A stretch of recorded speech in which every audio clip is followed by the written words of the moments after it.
My time. well, actually, let me see. Hold it. Yes, he's on time. He's on time.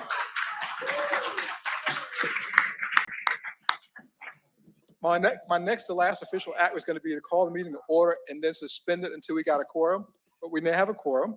And so I'm going to call the meeting to order, and I need to welcome any new or first time attendees. And would you please introduce yourselves if you are new? Yes. Excuse me. Whoa. Here we go. You got to press this. There we go. Okay. And watch the light turn red. Good morning. I'm Bobby Cutchins. I'm the mayor of Franklin. It's good to be here. Congratulations. Welcome. Any other new people? Yes. Good morning, Ms. Johnny Tuck. Hi, I'm Tanya O'Connell. I'm the Assistant City Manager for the City of Pocosin. Thank you Welcome. for having me. Anyone else? All right, well, let's give a good applause. All right, this is the last official action. In January, the board took action to defer the annual election of officers until February.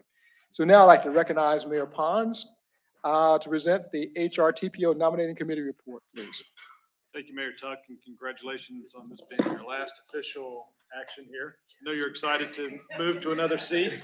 But the nominating committee has met and made recommendations. For chair would be the Isle of White's Board of Supervisor Chair, William McCarty, and Vice Chair, Pocosin Mayor Gordon Hessel. And then secretary would be the HRTPO Executive Director, Bob Crocker. And so I present that in the form of a motion. So Mayor, you'll need a second. Well, before we ask for it, is it appropriate to ask for other nominations first? Yeah. Okay, so we need to ask if there are other nominations. In which case, I'll ask for, well, I've got a motion here. Can I get a second on the motion to go with the slate of officers that was read by Mayor Pons? A second. All in favor? Aye. Opposes, no. Motion carries. For the record, I apologize. For the record, can we confirm the second, please? Oh, thank you. Thank you. Thank you so much. We're good now?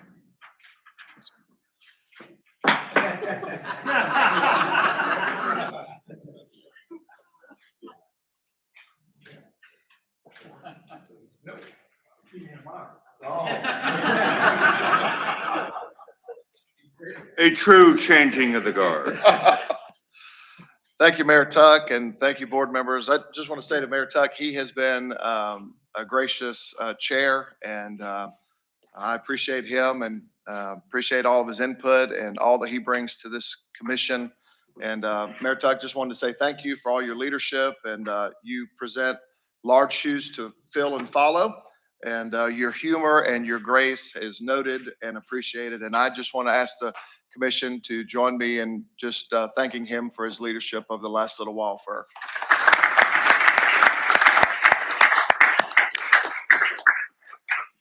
If I may ask for forgiveness to speak out of order, Mr. Chairman, but could we please have you and Mayor Tuck? I'd love to have a picture, and Matt will capture that. Okay. Maybe the official passing. Oh, my God. Are we doing that right here? We're gonna do it like a relay? All right, start this way.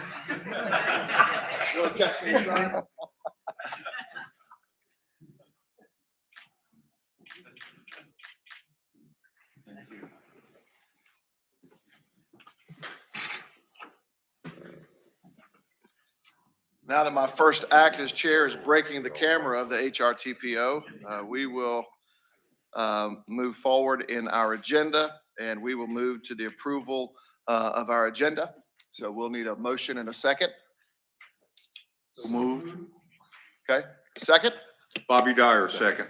Okay, probably moved seconded. Any discussion? Okay, all in favor signify by saying aye. Aye. All opposed, no, and it is carried. You guys just bear with me. This is new for me. We'll move now to our public comments. I do believe you have submitted at your place public comments that have been come in by email. You can take a look at those at your leisure. Mr. Crum, do we have anyone else signed up? I do not believe so, but I would like to do a call for public comments in case anyone arrived late. Anybody wishing to address the HRTPO board today? Sir, seeing none, I'll send it back over to you, Mr. Chairman. Thank you, Mr. Crump. We'll move now to agenda item 5, which is the Executive Director's Report. Mr. Crump. Thank you so much, Mr. Chairman. First off, on behalf of the HRTPO staff, I did just want to take a moment and thank Mayor Tuck for his leadership and hard work on behalf of the HRTPO board. Mayor, what people don't always see is just how much work happens between these meetings. I see Mr. Page in the back, and I know Kevin will agree with me. There's never been a time where we text Mayor Tuck, where we call him that he's not picking up the phone and giving us direction, giving us guidance, helping us work through things. And on behalf of all of our staff, Mayor Tuck, thank you so much for everything you've done. It's been an honor to support you in your role. A couple of items included in your agenda today is my monthly executive director's report. I would like to just highlight a couple of things. So 'tis the season of General Assembly, as you all know. We, of course, have been active in advocating for the regional legislative agenda approved by both the HRTPO and the HRPDC. On January 26th, I had the honor to present your legislative priorities to our Hampton Roads caucus. We had great conversation around all of the items. Also on January the 1st, I had another great opportunity to address the Outdoors Caucus at the Virginia General Assembly. They were incredibly excited about our proposed Birthplace of America trail on both the peninsula and the south side. And we even have a very good budget proposal, a budget amendment for some funding that would help support that trail. Delegate Brewer is supporting a budget amendment of $20 million that could be used for those purposes. So really excited about that. As you heard last month, very good news on the I-64 gap. We're there. We're going to be applying for a federal grant for a little bit of a buffer, but thank you to our CTB members and to VDOT. A lot of work from a lot of people. It looks like the gap is going to be fully funded, and we're really excited about that. A couple of other items I did want to mention. First off, last month, you heard me mention that we were excited to add our diversity, equity, and inclusion liaison person who will also be handling our Title VI compliance and work. You heard about Quan McLaurin last month, but on February 1st, Quan, if you wouldn't mind standing, please. Quan McLaurin joined the HRPDC and the HRTPO. Rather than me introducing him again, I thought I'd just give Quan a couple of seconds to just introduce himself quickly to the HRTPO board. Good morning, everyone. I will use the mic, but it doesn't seem to be working, so it's okay. Good morning, everyone. Thank you so much, Bob, for that introduction. It has been a true pleasure and a joy to join the HRTPO and the HRPDC.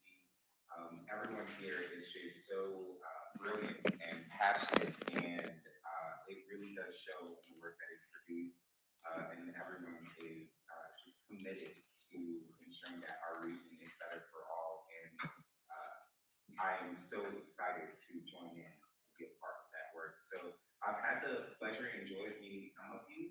I look forward to meeting all of you as we collaborate in different ways. My office door is always open, except during lunch, unless you're bringing something good to eat, in which case, come on in. But yes, thank you. Thank you, Quan.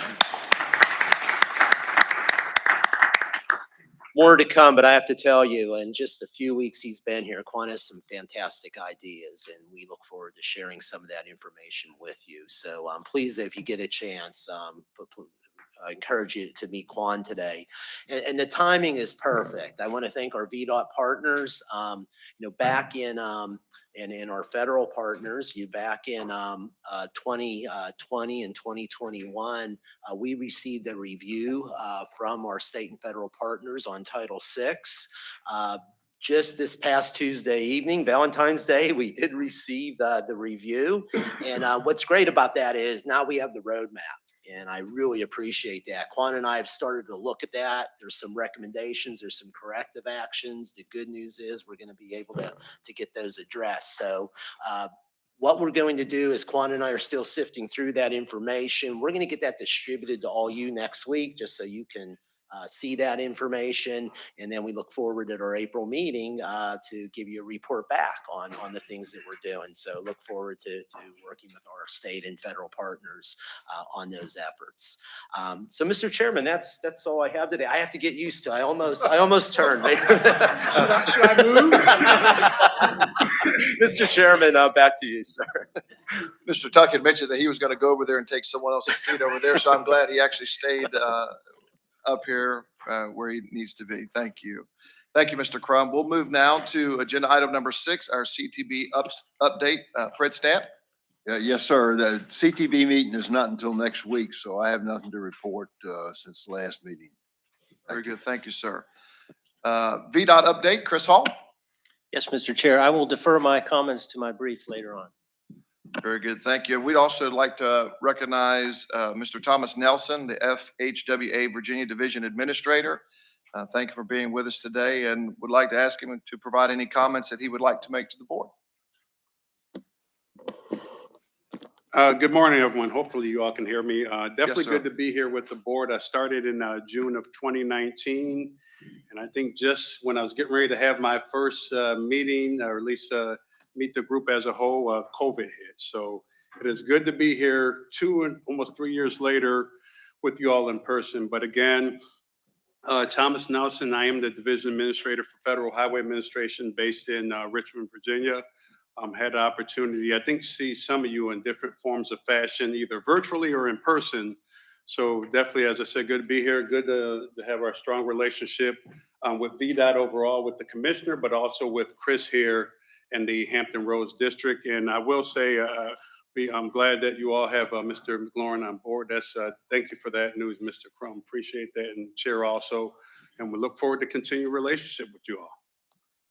Thank you, sir. Thanks for being with us today. And now we'll move to our DRPT update. Grant Sparks. Good morning, Mr. Chair, members of the board. I do not have an update this month. All right, moving right along. Our VPA update, Kathy Vick, Port Authority. Good morning. Volumes continue to, I would say, subside from the surge that we experienced over the last 2 years. But the good news is, although places like LA Long Beach and New York are seeing double-digit declines, our import volume is about flat and our export volume continues to grow. So the consistency and sustainability that we showed during the pandemic has stuck, and customers are continuing to choose Virginia over other East Coast ports, and we're diverting a lot of cargo from the West Coast still. Of course, that means what we're seeing is even more interest in economic development here in Virginia, which is good news, right, as far as investment and opportunity. But from a transportation perspective, sometimes can cause communities some pause. We've seen that in Suffolk and in Chesapeake with some of the new developments that are port related. And so we're working very closely with the Secretary of Transportation and VDOT to look at solutions, not just problems. And we're tracking through the General Assembly, advocating for the funding to go into the Transportation Project Opportunity Fund so that there can be more immediate relief in some of these situations. It's a program that's been in place for quite some time, but maybe underfunded. I would say traditionally it's been only about $5 million in that bucket. And depending if you're looking at the House or Senate budget, there's $100 to $300 million now going into this program. And what it would allow is for the Secretary of Transportation to look at a project and look at what transportation infrastructure might be needed to help that project be successful and mitigate impacts to the community. And but it would be tied directly to that project. So the development has to occur, the jobs have to be created, or there's a clawback actually for the developer to have to pay back some of those transportation funds. So it's actually a great program. I encourage you to take a look at it as the conferees are working towards how much funding are they going to put in there, encouraging them to support as much funding to go into that as possible so that we can continue encouraging economic development and transportation infrastructure alongside it. Otherwise, our construction projects are going well. You know, we're about doubling the lift capacity for our rail at NIT. That project is on track, on budget. Dredging continues to go well. We should have two-way traffic by the end of this calendar year, which will be fantastic because we'll be the only ones on the East Coast who can do that. So that's my update for today, and happy to answer any questions. Thank you, Ms. Vick. You do a great job, and thank you for all you guys do out there. I know you guys are busy all the time. Any questions from the committee for Ms. Vick? Okay, moving right along, we'll move to item 11, our transit agencies update, HRT. Mr. Harrell. Good morning, everyone. Morning. In honor of Transit Equity Day, which we celebrated this past Friday, February 3rd, Hampton Roads Transit did not charge fares for our services, which included all modes, bus, light rail, ferry, paratransit, and micro transit services with the support of our member municipalities. Transit Equity Day was an opportunity to really symbolize the importance of investing in public transit for the benefit of all citizens. It also coincided with the birthday of the former civil rights icon and public transit rider, Rosa Parks. Hampton Roads Transit believes that equity starts with providing clean bus shelters, better technology, and reliable bus service to each of our customers we serve. Bus headlights were lit all day on Transit Equity Day to symbolize the light Rosa Parks provided to our world. And each bus had a reserved front seat with a noted signage in honor of Ms. Parks' courageous act in helping to make transit more equitable for all. So we appreciate the opportunity to share that today. Thank you. Thank you, Mr. Harrell. Very good. Item 12, FTAC update, Bob Evely. Good morning. Good morning, everyone. Nice and quiet. No report today. Our next meeting is at the end of March. Very good. Thank you, sir. Mr. Yatrovsky, good morning. Good morning. So the Community Advisory Committee met a week ago. Normally we meet in this building, but we are endeavoring to get around the region a bit since our members come from all parts of the region. And we had the pleasure of holding last week's meeting and receiving a hearty Hampton welcome from Mayor Tuck at the historic American Theater. We were given a quick tour of it and the Charles Taylor Art Center, and then commenced with our business. We received a report from Dominion Electric Power on the progress of offshore wind development. It is moving along well, and it was gratifying to hear that they found the windmills themselves, the wind turbines themselves, were actually overperforming specs. And so they only have to use 176 to generate the power that they thought it would take 198 to produce. In addition, we received two reports from Mr. Keith Nichols. One of them was on railroad crossings. It's interesting to see how many crossings there actually are in the region, and highway safety, which has been a great concern post-pandemic. So thank you. Thank you, sir. Moving to our military liaisons update from our United States Air Force, Colonel Hunt. Hi, good morning, new Mr. Chairman and the rest of the team. I just wanted to echo the fantastic leadership. Thank you for this body, and also to the former chairman, Mayor Tuck. Second item, we look forward to making a visit out to the HRBT for a visit and tour. I know that's coming along really, really well. And finally, this whole meeting's worth it just by knowing that the I-64 gap is fully funded. That impacts JBLE as that last set of miles up to Richmond. So thank you very much. Thank you, Colonel. Yeah, that was great news, Mr. Crum, for us today on that gap being funded. Move now to our Coast Guard update. Captain Stockwell. Yes, good morning, everyone. Jen Stockwell here, Captain of the Port for Sector Virginia. We continue to be engaged in all major construction projects on the maritime side. That includes what Ms. Vick mentioned with their continued build out with their terminals. The dredging projects are progressing on time and on schedule, which is a major positive for this region. So we will be the deepest and widest on the East Coast here in the next couple of years. What that means is we can then facilitate greater trade. We're working right now to advocate for our maritime community as the Bureau of Offshore Energy Management, BOEM, is working on their second set of wind lease offshore to ensure we can still continue to provide first-rate maritime service here in the Mid-Atlantic region.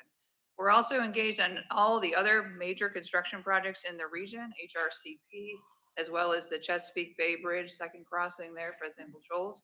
And we're engaged with VDOT as well for the James River Bridge construction project upcoming. So all these have maritime impacts. Yes, they have traffic impacts, but they also have maritime impacts as well, which is obviously my focus. And we want to make sure that we advocate for the mariner and we meet the needs of everyone. But that concludes my report. Thank you. Thank you, Captain Stockwell. And from our United States Navy, Mr. King. I have nothing for the group today, Mr. Chairman, and welcome and congratulations on your new chairmanship, and congratulate our former chair for a great job. Thank you. Thank you so much. Now to our sole airport representative in the room today, Mr. Parabin, welcome. Thank you, Chair. I appreciate the welcome. Apologize for not being here last couple of meetings. It's been very busy at the airport, as I'll report here. For those who didn't catch the State of the Airport address that I gave to City Council a couple months, or a little over a month and a half ago, 2022 was a record year for Norfolk International, with processing 4.1 million passengers through our terminal, highest level in the 85-year history of the airport. January of 23 is already off to a great start. It's the best January in the history of the airport. So we continue to grow, and it's really exciting. By June of this year, we will be offering 37 nonstop destinations out of Norfolk, with the addition of Syracuse, Portland, Maine, Akron, Canton, and Los Angeles that were just recently announced. And then one-stop service through to Raleigh as well. Hopefully everyone got a chance to see that announcement that we made this week.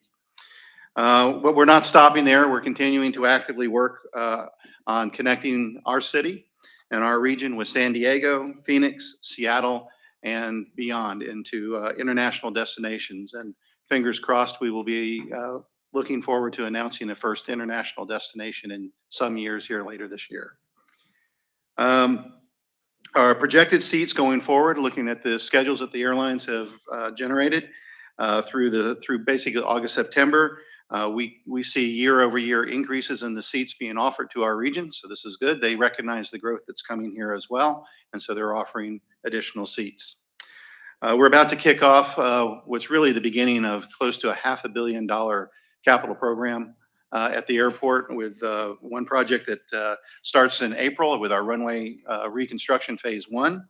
With the runway end, both of our runway ends need to be reconstructed. They're built in the 1950s and the concrete's degraded, and we want to bring those back up to speed. So that phase, we just awarded that bid last week and signed that contract off. So we will be starting that in April. We just opened the Dollar Tree hangar at the end of January, which was a great corporate partnership initiative that we had with Dollar Tree Corporation. And then some things looking ahead, the infamous or famous moving sidewalk issue will be resolved. It is under design. We are waiting, and hopefully FAA, I was hoping Jeff would be here today, but we are anticipating hearing the award of some money under the bill legislation for the terminal program to fund that. Irrespective, we have funding set aside to get that project done. Long time overdue in bringing that back.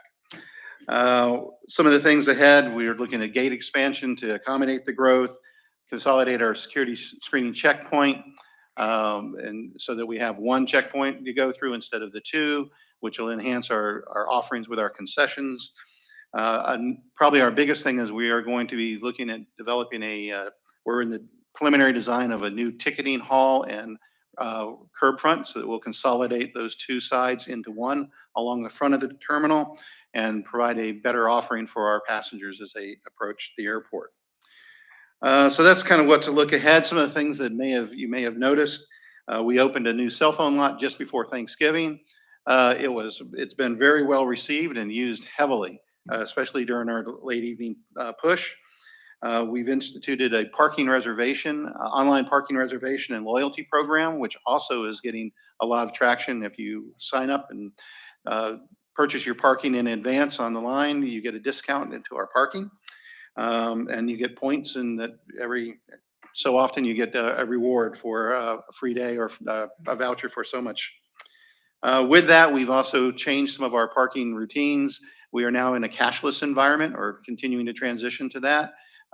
We had such little cash handling going on, so we continue to move toward that.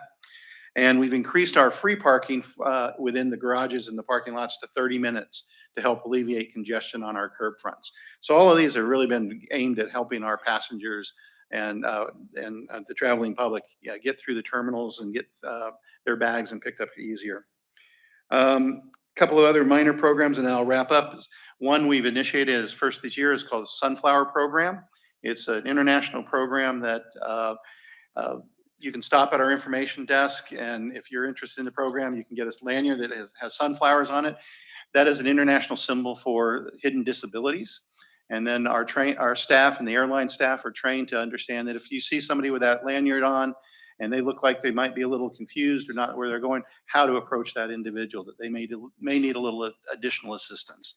It's a great program that's being rolled out across the world at airports as we go forward. And then the other kind of big issue that we have at the airport is when we have flights delayed or late night flights coming in and our concessions are closed. We've added now vending to the 24/7 vending, one in particular on Concourse A. We converted one of the little kiosks into a self-serve walk-up, all use of technology that you just take your bottle of water, set it on the thing, it tells you how much, and you swipe your credit card and away you go. No interaction necessary with staff. And that's been very, very effective. So lots and lots going on at the airport. We're very, very busy right now. And invite everyone out for March 8th when we have the launch of Spirit Airlines. That is our newest airline serving the region. And they will have daily directs to Orlando and Fort Lauderdale. And that's my report. Mr. President, do you have a time on the March 8th event? Is it a specific It'll be a time? late afteroon. There are two flights. We're being kind to everybody. Instead of scheduling it for the 6 a.m. departure, we're going to do the 5 o'clock p.m. departure. Very good. I'm sure folks appreciate that. Yes, and there will be more coming out through our media contacts on that. Very good. Thank you, sir, for that. All right, move to item number 16, our Hampton Roads Regional Priority Projects. Mr. Hall, VDOT. This was a presentation that our Community Advisory Committee heard, and it was very informative to receive an overview of all the transportation improvements happening in Hampton Roads. So we thought it was very timely to have Mr. Hall address the full HRTPO board. So Chris, thanks for being here. Thank you, Mr. Crum. And Mr. Chair, I just want to go through sort of at the macro level what we've been doing over the past couple of years. And I know you all have seen bits and pieces of this, but I think it's helpful to put some of this in perspective. And I'll just note, I will not be covering the bridge tunnel expansion project. We'll get that on the docket to give you an update on that in the near future. So I'm going to start with the money slide. Just to put everything in perspective, what you see here is a comparison statewide in our current 6-year improvement program. Hampton Roads there highlighted represents just about 22.5% of the state's overall program. This is an update from what we provided to the CAC a couple of months ago. But again, we are clearly leading the state in terms of construction program and all other funds here coming to the region. One other thing to note here is that this does not account for HR TAC contributions prior to FY23. So if you add all this up, the local regional contribution to this instead of 2.2 billion is about $6 billion. So a significant lift, as you all know, to our local construction program here in the Hampton Roads region.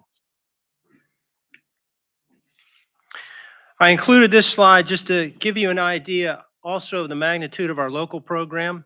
Again, this is the program that's administered through VDOT by our local municipalities. On the left-hand side there, that pie chart shows the statewide program, which accounts for a little over 21% of the entire state's construction program. It's about 3,000 projects across the state and about $4.6 billion. On the right side there is what our breakdown here in Hampton Roads is compared to the statewide. So we execute 30% of the entire statewide program for the local program here in Hampton Roads. And that accounts for about 1,200 projects and about $1.4 billion worth of work. So that's you all in your towns and counties and municipalities are delivering that work. A huge part of the state's program is being delivered down here. Another slide I think most of you have seen or been familiar with over the past couple years, and this slide really to me illustrates again the big picture of just the magnitude of what we're doing here in the region on our major projects. But also I think I like to tell the story here about the tremendous cooperation between what we like to call the three-legged stool, and that is the HRTPO as our federal planner, HR TAC as our financer, and then VDOT as the constructor, owner, and operator of what we actually deliver here.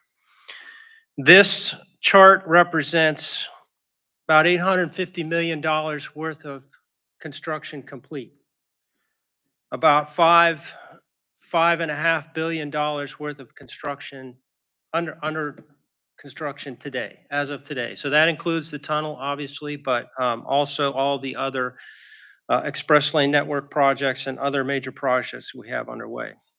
It also represents a little over $700 million worth of projects in design that are in the pipeline moving forward. So it's not just about what we're doing today, but it's also about what we're doing moving forward in the region. And I'll cover this, some of these projects in a little more detail moving forward. So the next big lift, other than the tunnel expansion project, which is part of this, is the express lanes network. And all of these projects are either in design or advertised and in construction. So our segment 4AB, which starts up in Newport News and runs from Jefferson Interchange down to the Mercury Interchange, that is scheduled for procurement this fall, November timeframe. Segment 4C, which is the Hampton Roads or the Hampton River Bridge replacement project, and that will run from generally LaSalle all the way down to the expansion project in the Mallory Interchange area. That project contract has been awarded. It's in the design phase right now, and contractor will start construction in the June-July timeframe of this year. Segment 3, tolling infrastructure. This is the ancillary work, civil work that will be added on to the bridge tunnel project for all the toll collection. That project is in design right now, and we're working through the procurement schedule with that. Segment 1A, this is on the Norfolk side now. The connection between the end of the HRBT project there around Patrol Road extends down to Tidewater Drive. This project also, contract was awarded and is in the design phase, and we also expect work to start in that area around the July timeframe of this year. Segment 1B, which will run from Tidewater Drive, and then connect us into the 264 interchange. Right now, that project's in design. We're finalizing the procurement schedule for that. And then, of course, we roll into what we call segment 2, which runs from the 264 interchange all the way around to Bowers Hill. That's a 2-part project there. The first part, as you know, we have completed all the work, all of the overhead signage and projects that required for tolling infrastructure. We will open that entire corridor facility from 264 to Bowers Hill at the completion of the HighRise Bridge project, which we expect to be open this summer. And then lastly, there's some ramp work at the 464-64 interchange. That project's in design and we're finalizing the procurement schedule for that. Overall, we're looking at about $1.2 billion for that entire suite of work. So just a couple of highlights on some recently completed projects. As you know, we did open up the Witch Dug Phase 2 264-64 interchange project there. Provides a nice attractive gateway to the city of Virginia Beach, and really proud of that project, and has helped a tremendous amount on that that particular area of 264 and 64 moving towards Virginia Beach. And I thank you very much. You're welcome, Mayor. And I appreciate your kind words on the video. That was awesome. Next project we have here is the Skiffs Creek Connector. Several of you were out there for that dedication. This I put in the category of a long overdue project. It was on the books. We finally got it knocked out.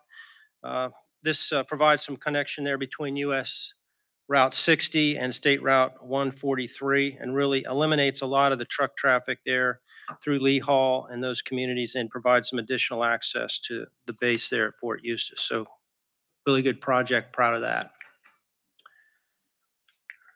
Walk through next some of the key projects we have in construction. Of course, the HighRise Bridge, which we are closing in on, and I appreciate the city of Chesapeake's patience on this. It's been a long slog. This project will provide 2 general purpose lanes and 1 express lane in each direction. And if you recall, we recalibrated this project such that we are constructing the inside shoulder to carry traffic in the future. So when we have an additional requirement for capacity, we'll be able to open up that inside shoulder lane and essentially have 2 managed lanes and 2 GP lanes in the future when required. Next, we have one of my favorites, the Alaskan Road Reconstruction Project. This is a state-funded project, smart scale, and Virginia Beach. This runs through a fairly congested area in the city of Virginia Beach there at the Hilltop area, First Colonial intersection. Another one of those projects I put in the category of long overdue. This was on the books for quite some time. Eliminates all those service roads, widening out the profile of this road, replaces 1 bridge there. And one of the unique things about this project, even though it's a little over a mile in length, it's about 10 miles of utilities. So one of the big challenges we've had is working through all that, including a 54-inch gravity storm sewer line. So lots of challenges in that area, but again, lots of great cooperation with the local community there and businesses, and we're anxious to see a successful completion of that project here soon. And I'll shift to design projects that are in design, and the first one is the modification of the westbound or eastbound to southbound movement there on the 464 64 interchange. And if you're familiar with this area, we get a daily traffic congestion if you're traveling eastbound towards Bowers Hill, going over the HighRise here. This is one of the projects when we went and did the safety analysis. It was part of our work that we had to do for HRTPO and the validation of our tolling policy. This was one of the areas that popped up that we had some additional work to do. So we have a project laid on to alleviate some of that congestion. I'll talk a little bit about a study we also have that will look at that entire interchange to include the 168 and Route 17 interchanges and ramps that are further south. But this project essentially will provide additional access when you're traveling westbound to southbound through that interchange. This project, right now, we're working through the procurement schedule on this project, and we have an anticipated completion date of 2026. Again, corresponding with the completion of the overall express lane network delivery. We talked a little bit about the GAP project. This is a suite of 3 different projects that are being delivered between the Richmond District and the Hampton Roads District. As you mentioned, we have a path forward, hopefully here in the near future, for full funding in this project. This project, similar to what we did between Jefferson and the end of the 199 loop there, the first 3 phases, it will widen out this profile to 3 general purpose lanes in each direction. Segment C is the segment that is in our district here in Hampton Roads. That's about roughly about 9 miles of roadway that'll be widened. We'll be going into our first phases of design build procurement for that project here this summer. A notice to proceed scheduled for the contractor in the spring of next year with a fixed completion date of spring of 27. So we're moving forward with that and look forward to getting that project under construction here in the very near future.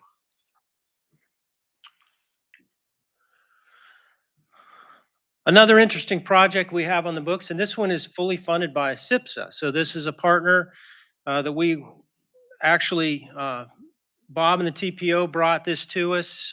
There was some challenges of opening up the new cell at the landfill with correcting the crossover access to the landfill and some safety concerns that the city of Suffolk had. And so part of the stipulation is we had to resolve that safety issue there out on Route 58, which many of you are aware of. And so what we've entered into a partnership with CIPSA to deliver this project, which is a simple flyover, which will take that eastbound traffic and provide access to the landfill with the flyover, eliminating that truck traffic crossover to access the landfill. This project is advancing to advertisement at the end of this year, be awarded early spring of next year with a completion date of May of 2026.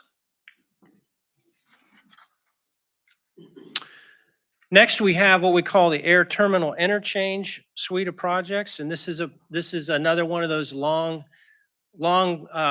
overdue projects. We've been working with the Department of the Navy and our partners in the city of Norfolk, and this is to provide some additional access off of what is now what we call the intermodal access, or off of 564 there. This project is broken down into 2 different components. The first component, the western component there, is basically designed to provide access to the Naval Station Norfolk and the ancillary facilities there on the east side of Hampton Boulevard. Also provide direct access into Gate 5. So providing some relief to Hampton Boulevard, another alternate way into the Navy base, and a good news story between us, the Navy, and the city of Norfolk. The second part of this project, which will be executed further into the future, is what we call the eastern segment there, and that's highlighted in yellow, and that's providing direct access onto what is the naval annex portion of Naval Station Norfolk. So this project right now, the western part of this project is under design. Actually, both components of this will be fully designed. The western portion of this project, we're looking to go to acquisition or advertisement in the 2027 timeframe. But again, one of those projects that's been on the books for quite a while, and we're moving forward with a solution that will satisfy our partners in that area. The next key project here in design is our full interchange that we're going to be constructing at the Denby area. So there's currently we're widening that bridge out right now that goes over I-64 just north of the Jefferson Interchange.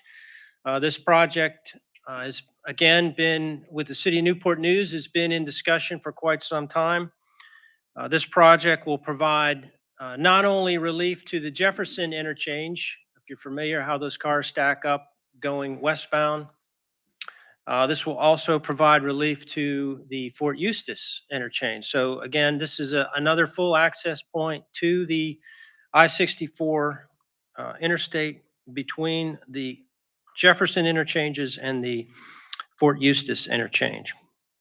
Right now, we are in the finishing up the preliminary design. We anticipate being in full design on this project by July of this year. We're finalizing some phased approach work discussions with our federal partner and adjusting our interchange access report.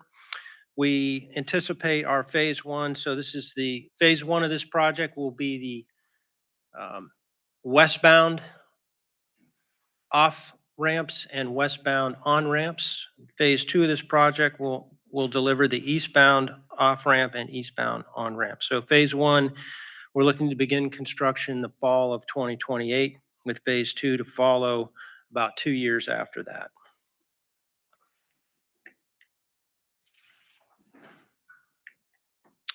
And then lastly, projects in planning. And I like to show this chart because I think it really illustrates, again, that three-legged stool. We have a long-range transportation plan. Then we have our discussion and coordination with our funding partner, HRTPO, in advancing those projects that are ready in terms of their design and prepared for procurement, and obviously with the funding availability. And that's sort of how we move things through the process in terms of our coordination with our regional partners here. But you can see, if you look down that list, going from projects completed to projects that are planned, we're starting to tick off those priorities as we move down, and we're moving into the next set of priorities here from a planning perspective.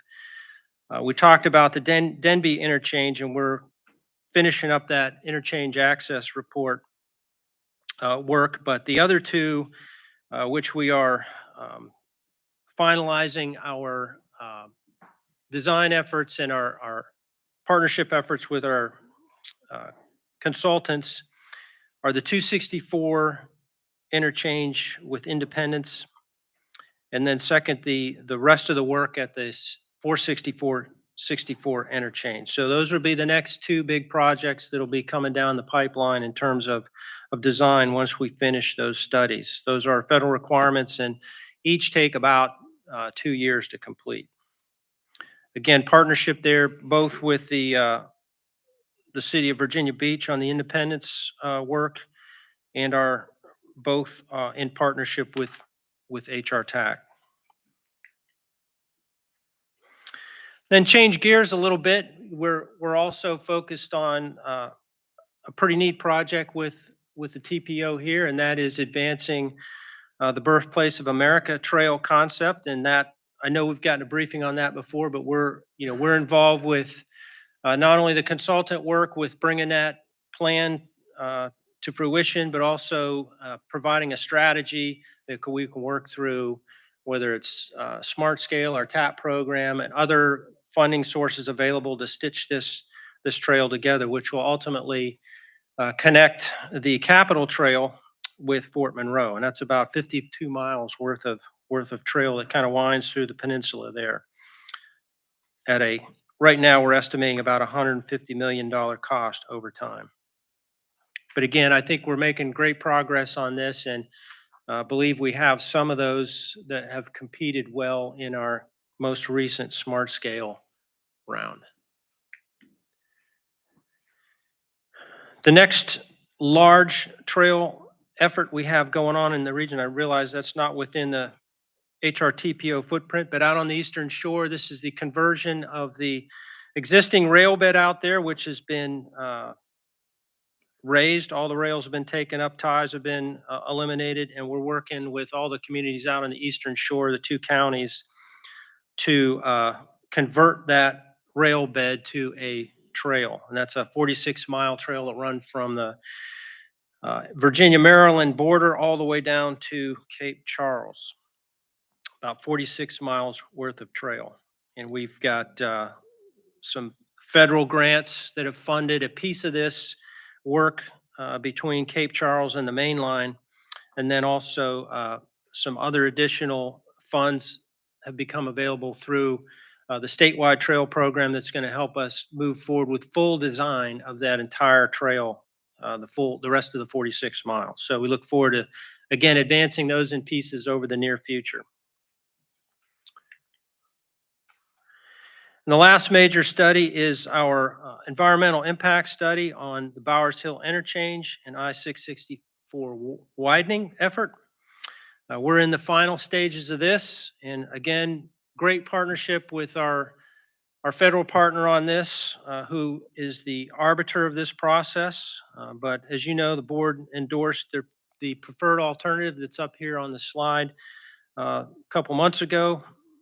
We'll move forward with the 2 general purpose lanes, 2 managed lanes in each direction with a part-time drivable shoulder lane as the inside component of this profile. Our next steps here are getting our record of decision. That'll be a big step, which we anticipate the fall of this year. In the meantime, we're going to start to work again in partnership with FHWA on our interstate access report. Again, that's the next step of planning that will help us develop out of that preferred alternative what are the actual suite of projects that are going to come out of this that we're actually going to build in the future. And that's about a 2 to 2.5 year, like I said, iteration. And again, based on project readiness and funding, we'll look to start our design no later than the summer of 2027 on Bowers Hill. I know that was quick and dirty. Lot going on. And I just want to, every time I get in front of folks that are outside the region, I really do highlight to people what a great opportunity we have. And it's really all about the leadership around this table that's making all this happen. So thank you for the opportunity to share with you this morning. Thank you, Mr. Hall. Any questions? Mayor Tuck? Is the briefing online? Yes. Good morning. I don't want to put you on the spot. It goes back to the first 2 slides, I guess you showed with the funding coming into the region. And this past Tuesday, I was being interviewed by Andy Fox about our region and the funding that we get compared to other regions. And I was presented with this chart that showed that, I guess, starting around 2019, there was some formula that we get something like 15% of these funds for, I think it's city, county, street program, and then there's another one. And so I was kind of curious that what has changed? There's like 15%. We were getting like $199 million. It was almost twice what Richmond was getting and about almost 4 times what Northern Virginia was getting. And your figures there showed us getting a great amount of money from VDOT. So I'm just curious because I think around the table, there's been this attitude that Northern Virginia gets more of the funding from VDOT than we have. So just what's changed, or am I wrong all the way around? What changed in terms of us getting more? Is that what your question, Mayor? Yes. Yeah. Those formulas are based, they're evaluated every year, but so for example, the monies that are distributed on to our locality payments, we call it, those are all based on lane miles. So if there's growth there, then those numbers increase. Quite frankly, I think a lot of the additional funds that have come to the region are based on our ability to execute. So even though most of the money that's distributed to us is formulaic. I mean, I'll give you a great example. I mean, the Smart Scale program, for example. We were successful this round. It's the draft. We just got the draft list from the CTB, from the Secretary's office. We were successful in 50% of our applications. That is that's the highest number in the state. So that gets back to all those local program funds that are coming. So it's all that together that accounts for, I think, that delta increase for our region. All right, well, the chart I saw started at 2019, and then what you showed, the chart I saw started at 2019 with its 15.1% formula. I think Richmond had, maybe it's 12%, Northern Virginia had 11 or something like that. And then your chart started at 2023. So I Right. don't know if they went back, there was, same amount of money in previous years or what. I was just curious to know, how long the formula's been in place. And, again, I think maybe it's just our belief over time that we've not been getting that large a share compared to Northern Virginia. Yeah. So I'm just asking a question. If you know that, I put you on the spot, but I was just curious to know. I mean, I execute what I get.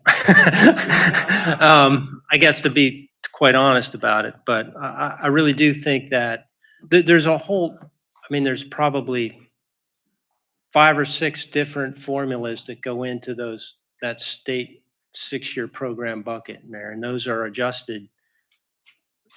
Those are adjusted not annually, but they're adjusted frequently.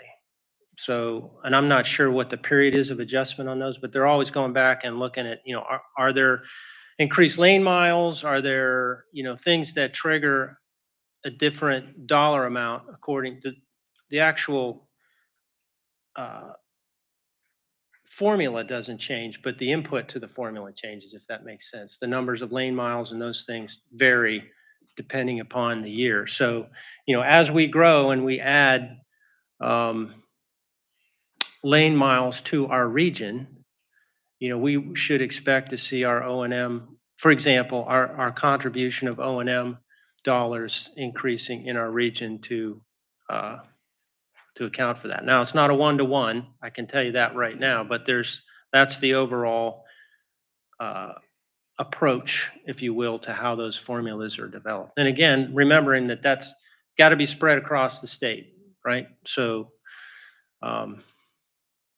I guess that's the best answer I can give you. I can follow up with you on that if you would like. I know there's been a lot of discussion on a lot of different items regarding this topic, but from my perspective, we have a lot of funding available to this region, whether it's regionally generated, state contributions that we've got to execute. And that's kind of where I enter the discussion. Thank you. Any other questions? All right, seeing none, Mr. Hall, thank you. I think what I just took away from your answer is we have an excellent track record of executing projects and managing money and managing those projects and making sure they come to fruition. And we can't screw it up. That's right. That's right. Thank you, sir. And I'm going to defer the next couple of items. Mr. Crum, if you'll tee these up for us, that would be great. Absolutely. So I think this is a great segue. So we just talked about structural investment in our transportation network, but as we know, there's only so many dollars to go around, and we have to employ comprehensive strategies as we manage our traffic. So we're really excited today. We have Alexis Majid from HRT. Alexis is the Hampton Roads Transit Chief Communications Officer. We thought this would be a good time to have Alexis come in and talk about the Traffics program. This is a program that the TPO supports. It's something that we're very proud of. And we thought it would be helpful for you all to hear about some of the traffic demand management approaches that we're utilizing in our region. So Alexis, thank you for being here today. Thank you for having me. Good morning, Mr. Chairman and members of the board. Happy to be here today to talk to you about the Traffics program. But before I get started, I just had a quick question. Who has ever heard of the Traffics program prior to today? Okay, that's great. That's great. Okay, so let me ask you this. How many of you have actually, on your way to this meeting today, took transit, carpooled, shared a ride in any capacity on the way over here? Okay. All right. I can always count on Carl. So basically, the traffics program is designed to help more people get like Carl, basically. And so we're trying to get folks out of their cars and onto transit, or at least get multiple people into the car so we have less cars on the road. So, just to give you a little bit more of an overview of the traffics program, it was actually introduced in 1995. It's actually a transportation demand management program that, as I mentioned, is designed to help ease traffic congestion and improve air quality. The footprint of the program mirrors that of the TPO, which includes 15 cities and counties in the region. We have staff that actually goes out into the community and makes presentations to area employers to help them understand what we have to offer and help them to develop and implement commuter benefit programs for their employees. Our program also offers free resources for those employers as well as just commuters in general. Of course, we get our funds from the TPO in the form of CMAQ and RSTP grants, and it's a service of Hampton Roads Transit. So a quick snapshot of all the traffics programs that we offer. Number one is the van pool program. So we have a partnership with Enterprise, and they actually lease vans to people interested in forming a van pool at their employer. So these vans are about 7 or 8 or 9 passenger vehicles. And what the person does at their location is they recruit people to ride share with them, and then they split the cost. So, what Traffics does is we kind of help organize that, and we also offer monthly stipends to get the van pool off the ground and started. And then we also help van pools that may be struggling. Maybe they lost a couple passengers. And so we're coming in with a monthly stipend to keep that van pool going. We also have bike amenities. We go around the community and install bike repair stations and bike racks. We have a huge biking community in this area, so they're very appreciative of that. We also have a number of parking rides in our area. So the traffics program helps to facilitate that as well with distribution of parking tags and signage. And then we also have something called a Commute VA Ride Home Rewards program. And one thing that it covers is I think all of us can relate to the fact that if you take transit or if you carpool or van pool someplace, you're worried if there's an emergency, will you have a ride home? Well, this program provides that ride home. So what you do is you give us a call and say, hey, my child is sick. I have to get to their school, pick them up. And what we do is call you an Uber or a cab who will pick you up from your location and take you back to where your car is. So that's taking the stress and worry out of ride sharing. We also have a very robust walking, teleworking, and transit usage program. So we're constantly encouraging individuals to take transit, including bus, light rail, and ferry. And we also encourage those to walk, especially on a beautiful day like this, to walk to their destination. And then I think everybody since 2020 is familiar with teleworking and working remotely. A couple more things I want to tell you about. We have a traffics app, which is really cool because what we encourage commuters to do is to go onto the app and log your trips. So if you've ever taken transit or if you have ever shared a ride with someone, you can go into the app and you can log that trip and you can accumulate points that you can redeem for rewards. And these rewards are coupons and discounts of that nature to area retailers. We also have a pretty cool program where if you work someplace and you don't know anyone there who might be willing to carpool or vanpool, what you could do is go into the app and you could fill out a form, and it can actually match you with someone who might live near you or work near you, so that you can potentially ride share with them. So the program has been introduced since 1995, as I mentioned, and it has grown significantly since then. I just wanted to kind of, highlight some of the, let's see if I can do the clicker. Is it the top one to zoom in? Okay. Hit that button. Okay, there we go. I learned this last time. Okay. So just a snapshot of the cool milestones that we've met. We have in fiscal year 2022, we actually added 512 new commuter members, and over 216,000 trips were recorded. And so this equates to about 3.3 million total vehicle miles traveled. And that's what we reduced. And we actually reduced 1,515 tons of CO2 emissions. So as you can see, we're definitely doing what the state intended for us to do, which was to remove the number of single occupancy vehicles on the road and to improve air quality. So I did want to take an opportunity to recognize someone who was in the room with us today, Amy Jordan. She actually started with our team on Monday, and she is the new executive director for the traffics program. So if you want to stand up and say hi, Amy. We are super happy to welcome Amy to our team. She has over 20 years of business development and economic development experience in the cities of Hampton, James City County. She also worked for the city of Suffolk for a period of time. And most recently, she comes to us from the Hampton Roads Alliance. So we know that she will take the program to even higher heights than they are currently. I just kind of wanted to provide an overview of where the traffics organization sits at HRT. So this is just a snapshot of my department, and the top star there. We need to update it, obviously, but Amy is at the top star, and then we also have some additional vacancies. So we have a traffics program manager vacancy, as well as a commuter outreach specialist vacancy that we're actively recruiting and interviewing for.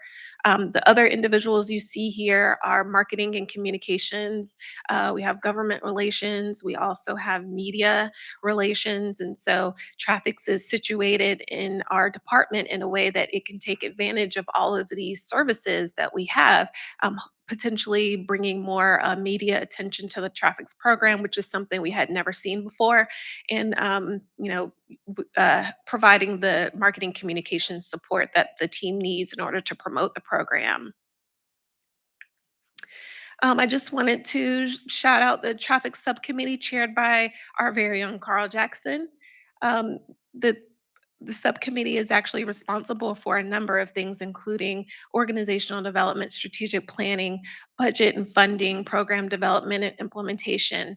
The team meets 3 times per year. We just had our first meeting of the year a couple weeks ago, and we'll meet again in May and June to discuss budget. And then we usually meet in the fall to discuss the annual report. So just next steps for the program. As I mentioned, we want to backfill vacant positions. But for the program overall, we want to continue to build on past successes. We want to grow the program. We also want to enhance engagement efforts among not only commuters, but employers as well. We also applied for a commuter assistance strategic plan, a grant from DRPT to fund that. And so we are hoping to get those funds so that we can kind of chart our course for the next 5 years, and possibly look into some program enhancements like rebranding potentially. This is just a quick snapshot of who our partners are in the area. We're constantly looking for new partners. So if you know someone or if you're interested in partnering with us, feel free to reach out and let us know. All right, that's all I have for you guys today. Are there any questions? Mr. Harrell? Mr. Chair and members of the committee, I just wanted to say I really thank Ms. Majid for her leadership. She's really come in, bringing and assembling a very capable professional staff, whether it's van pooling, ride sharing, teleworking, biking. Truly, we're focused on mitigating congestion. So I want to thank Bob Crum and his team, DRPT, and so many other partners, as she's articulated, that help support this mission. So when we come back next year and ask how many folks have been involved, we want you there too. So thank you very much. Thank you. Thank you, Mr. Harrell. Other questions? Mr. Harrell, while we got you there, I know the HRTPO, we contribute about $1 million towards, this type of a program. What do other groups or, regions, how do they fund the similar program? I'm going to ask Mr. Crum, perhaps he has some information on that. We can certainly come back if we don't have detail. So I know from my experience in Richmond, Mr. Chairman, we were the major funders of the Richmond Ride Finders program at GRTC, and our DRPT partners, I know, were very connected to that. So in Richmond is all I can really speak to, very much the same way we do it here in Hampton Roads. I agree with Mr. Harrell. Maybe that's something we could work with DRPT and come back and report on. I think it'd be good. Yeah, we can come back and show a profile of how other regions are funded. I think that would be good for everyone to understand how that happens in other areas and what we look like against other places. Great. Thank you. Thank you. Any other questions? All right, Mr. Crum, if you want to take us through the next part of the agenda. Yes, we're going to have Keith Nichols come to the podium, one of our principal transportation engineers. Keith will touch on this, but federal transportation planning legislation requires MPOs to set performance measures and targets to guide our work and measure our progress against. Keith is going to present to you an item that we're going to ask for your action on today to approve the submission of these performance measures and targets on behalf of the MPO. But first off, Keith has an overview presentation for you. So thank you, Keith. Great, thank you. And I think that covered most of the background slide, actually, so might speed it up here a little bit. But yes, federal legislation requires that states and MPOs prepare and use a set of federally established performance measures. And as part of this, we must set targets in each of these performance measures. So to help us with that, we have the Transportation Technical Advisory Committee help us with this, and the TTAC formed a task force comprised of locality staff, VDOT, HRT, and subject matter experts. And this group met in early January to help with all the proposed targets that you'll see here on the following slides. So these are the areas that we need to establish targets for. The measures are in the areas of safety, public transportation, pavement condition, bridge condition, roadway performance, and freight.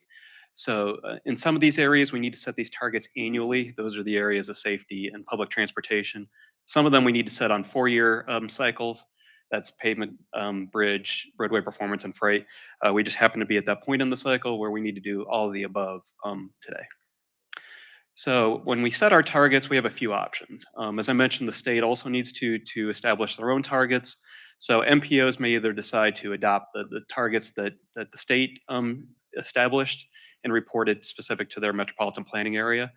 You can go a different route. You can select your own unique specific targets for the MPO, or if you choose, you can do a combination of both as you do that.